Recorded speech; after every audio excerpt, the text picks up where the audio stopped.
бүгін сіздермен мерекелік дастарханға сән беріп тұратын салқын жеңіл тамақ көкөністен жасалған орама дайындау тәсілімен бөліскім келеді. Көкөнісіміз бұл жолы кәді, яғни кабачок, салмасы тауық еті. Демек, кабачковый рулет с куриным фаршем жасап үйренеміз.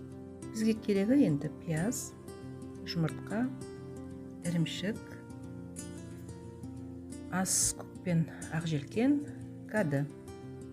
Кәді мына жолы кішкене үлкендеу болып кетті, сосын сырты онша әдемі емес, енді сыртқы қабығын аршуға тура келеді. Ал егер де жас кәді болса, онда оны бүтіндей пайдалана беруге болады.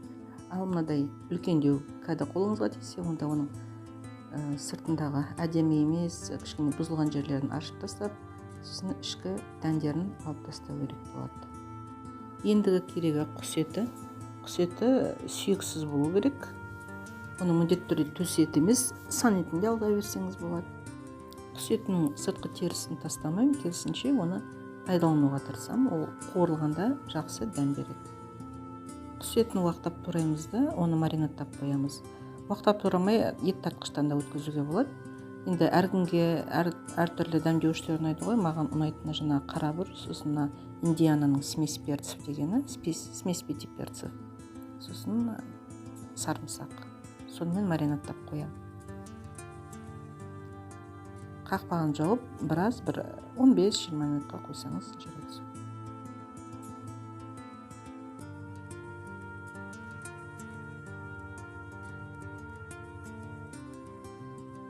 Тауықпен бірге араластыратын пиязыңызды қолмен турап маринадтап қоясыз. Қолмен турайды деген себебім, оны ет тартқыштан өткізбеген жақсы, себебі ішіндегі жаңа шырынның бәрі бөлініп кетеді. Ал егерде қолмен турасаңыз, шырыны өзінің ішінде тұрады. Қолмен турағанда енді міндетті түрде өте майда қылып қажеті жоқ. Мантымен пельменге салғандағыдай майда керек емес. Кішкене ірілеу қылып турасаңыз да жарайды, себебі бұл тауық етімен араласып, қазір қуырылады. Маринадтау үшін туралған пиязға тұз бен қарабүріш қосамыз да, қолымызбен сыққылап, қақпағын жауып қоямыз 5 минутқа. Маринадталатын себебі ол хош иісті, нәрлі болады, бөлек бір дәмі болады маринадталған пияз қосқан тамағыңыз. Бірінші себеп, екінші себеп маринадталған пияз асқазаныңыздың қыжылдамауына септігін тигізеді. Сондықтан мен барлық тамақтың барлығын әзірлегенде, тіпті былай ет қуырғанның өзінде пиязды маринадтап қоямын. Өте дәмді болып шығады тамағыңыз. Жасап көріңіз солай. Маринадтау үшін 5 минут тұрса жарайды, жабық қақпақпен. Пияз маринадталып болғаннан кейін, енді оны жаңағы туралған тауық етіне қосамыз, аздап тұз себеміз. Сосын 10-15 минуттай уақытқа қоямыз. Тағы да маринадталсын екеуі.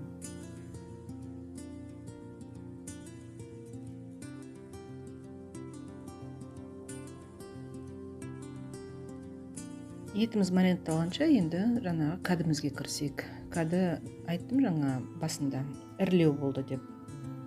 Сондықтан оның қабығы қалыңдау болады, оны аршып, үккіштен өткізуге әзірлейміз. Үккіштен өткізіп жатқан кезде мына ірі кәдінің енді ішіндегі дәндері де ірі болады, сондықтан оларды да өткізбеуге тырысамыз, енді алып қаламыз. Орамаға қажетті кәдінің салмағы, таза салмағы, үккіштен өткізгеннен кейінгі салмағы 750-800 грамның аралығында болу керек. Сол себепті ірі кәді алсаңыз, соны ескеріп отыру керек. Оның қабығын алып тастайсыз, әрі ішкі дәндерін алып тастайсыз. Мен мына кәдінің барлығын өткізіп болғаннан кейін, әуелі бір өлшеп алдым, өткізбес бұрын, сосын өткізіп болғаннан кейін ішкі жаңағы нелерін өлшедім. Дәндерін өлшедім, алып қалған ортасын. Сонда менде 750 грамдай шықты таза кәді. Үккіштен өткізілген кәдіні мындай шұңғыл кепсерге саламыз да, тұз сеуіп қоямыз, тұзбен араластырып қоямыз. Себебі оның суы өте көп, суының бәрі шығып кішкене құрғақтау болу керек кәдіміз. Енді ортасындағы дәндері, жаңа сізге айттым ғой, дәндерін алып тастадым деп. соны көрсеткенім. Мына кәдіге бәрін өткізіп болғаннан кейін тұз салып араластырып қоямыз. Сонда оның су ағады. Астына бір шұңғылдау басқа ыдыс қою керек, себебі су көп шығады. Соның бәрі бір 20 минуттай, жарты сағаттай тұрса жарайды.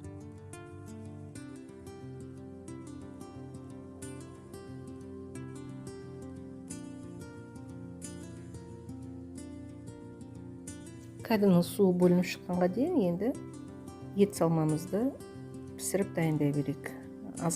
Табаға азғантай май құйып, оған жаңағы маринадталған тауық етін саламыз да қақпағын жауып, жай отқа пісіріп аламыз. Су құймасаңыз да болады, қажет десеңіз су құюға болады. Бірақ егерде жай отқа қақпағын жауып қойсаңыз, су сарқылғанша өзі пісіп те қалады. Кәдімнің суы әбден бөлініп дайын болды. Енді қалғанын көріңіз қанша су бөлінген. Бірақ бұл әлі аз. Оның жаңа ішінде тұрған, бойында тұрған суын әбден сығып алуымыз керек. Кәдіні қолыңызбен сөйтіп жұмарлап, жақсы етіп сығасыз да, таза суы жоқ ыдысқа бәрін жинай бересіз.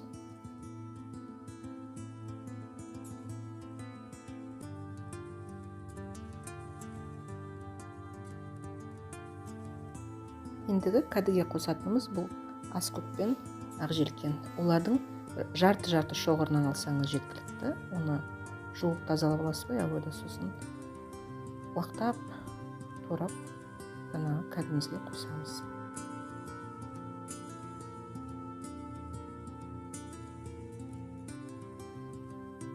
Келесі қосатынымыз жұмыртқа. 3 жұмыртқаны қосып, сосын одан кейін ұн қосуымыз керек. Біз бірақ ұнды қоспас бұрын осы жұмыртқаны кәдімен жақсы етіп араластырып алған жөн. Себебі жұмыртқадан кейін бірден ұн салып араластырсаңыз, онда жұмыртқа мен ұн бір-біріне жабысып, жаңағыдай түйіршіктеліп қала береді.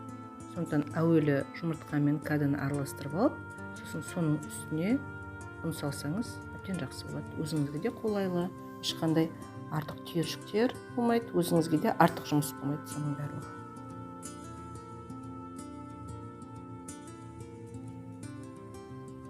Ұнды мөлшерлеп салғанда ас қасықпен саламыз. Міндетті түрде ас қасықтағы ұныңыз үйіліп тұру керек. С горкой дейміз ғой, сондай мөлшерде болу керек. 4 ас қасық саламыз, 4-еуі де сондай үлкен үйілген, қасыққа үйілген ұн болу керек.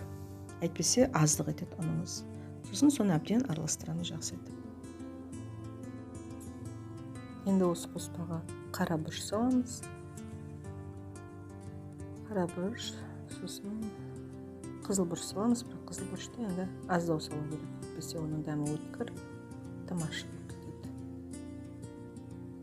кетеді. Сосын ас тұзын саламыз азғантай.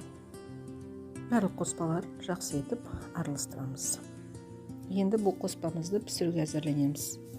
Ол үшін пешке салатын қаңылтыр табаның бетіне пісіру парағын жайып, оны сұйық маймен майлап аламыз.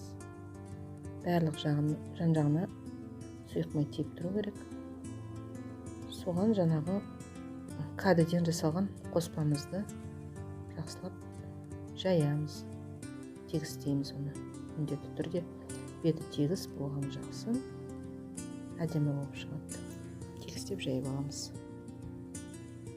Жасап жатқан рулетіміздің тағы бір ерекшелігі, оны тек жалғыз салқын жеңіл тамақ ретінде емес, ысы тамақ ретінде де пайдалануға болады. Қасына бір жеңіл гарнирмен, гарнирсіз де болады. Өзіңізге қалай ұнайды, қалай ыңғайлы, солай ысы тамақ ретінде пайдалана беруге болады. Жайып болғасын, оны енді пешке саламыз 180 градусқа бір 20 минутқа. Енді ол пісіп дайын болғанша ет салмамызды ары қарай дайындаймыз. Ол үшін қуырылған тауықтың етін бір шұңғылдау ыдысқа саламыз. Сосын блендермен оны езгілейміз. Әбден біркелкі болғанша. Орташа сәбіздің жартысын жіңішке етіп үккіштің ең кішкентай тесіктерін өткізіп алып, жаңағы тауықтың етімен араластырамыз. Оны жасау міндетті түрде емес. Мен бұл салманың түсі ақшыл ғой, сол себепті жаңағы кішкене бір өзгешелік болсын деп, әдемі түс болсын деп, осы сәбізді араластырамын. Кәді пісіп дайын болды. Бетінде кішкене ғана сәл күйген бір түс болады, содан білесіз дайын болған. Енді оның бетіне жаңағы тауықтан жасаған салмамызды салып, бетіне тегістеп жағамыз.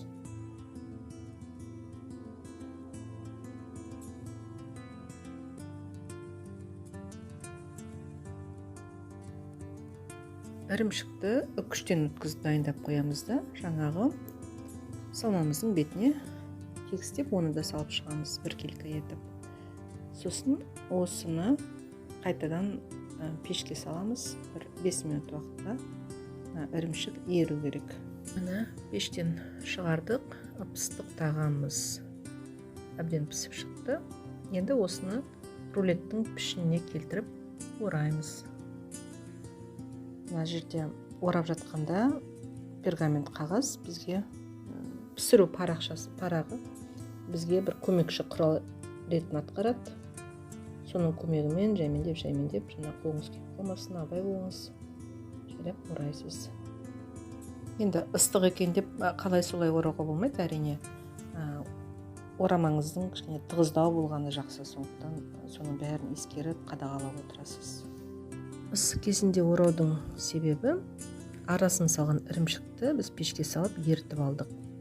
Ірімшік еріп, ет салмасына, сыртқы орам қабатына жабысып, ал қатқан кезде барлығын біріктіріп, пішінінде бұзбай ұстап тұрады.